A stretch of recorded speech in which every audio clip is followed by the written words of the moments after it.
Hi all. So this is Ian. This is my very first video and I wanted to teach you how to speak Korean just like native.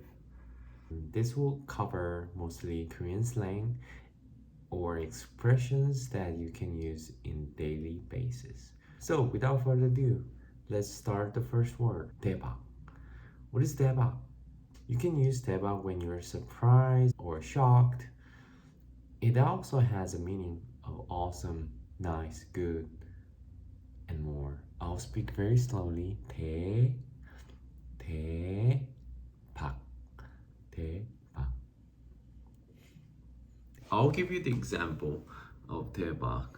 You can say 대박 맛있어. 대박 맛있네. 맛있어 means good or delicious.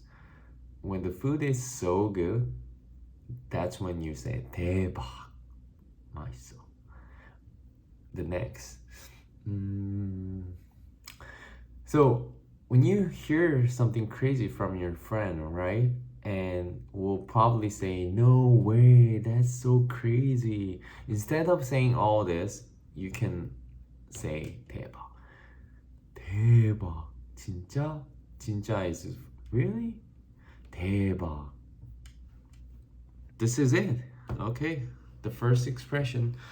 Thank you for watching and good. See you next time. And this is Ian and good. And good.